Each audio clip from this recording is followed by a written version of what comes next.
ברוך אתה אדוני אלוהינו מלך העולם שהכל נהיה בדברו. When is the last time you heard somebody say, I'm ashamed. I'm ashamed of what I did. I'm ashamed I didn't do this or that. I think that this is not part of our vocabulary, contemporary vocabulary. To the contrary, whatever I do is great. If I did it, that's the way it should be done. As a matter of fact, you go to a psychologist, to a psychiatrist, in order to find out who you really are. Because what you are, that's what you do. You don't have to take into consideration anything else. Everything that emanates from you, that's right. That is the right thing to do.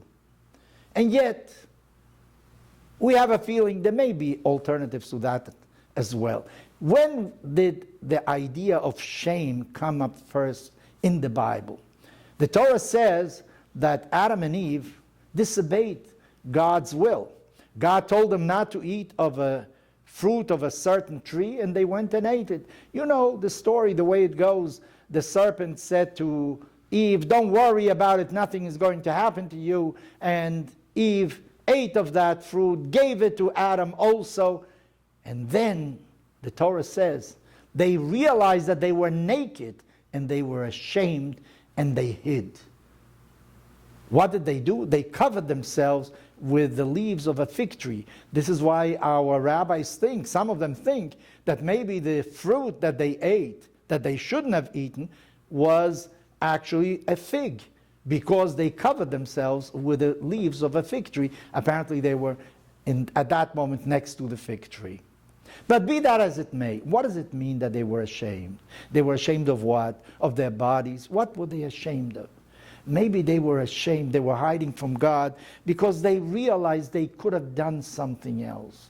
They disobeyed the word of God. They didn't have to disobey. They could have obeyed. They could have followed the instruction. You know what shame means? Shame means I could have been better.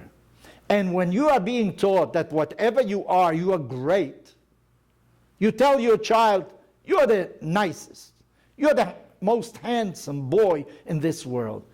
Are you really challenging them? What are you doing? I'm not saying that you should tell him he's ugly, heaven forbid. But don't go to superlatives that are meaningless, really. You should really have challenges in the world. You should always know that you can progress, you can go a step further, you can go higher. Where you are today is not necessarily the best place in the world. You can always investigate more. You can always study more. You can always be a better friend. You can always be a better husband. Shame means I realize that I did not actualize my potential really. I didn't make it concrete. I can always grow. I can always do more. And I think that the world depends upon people that have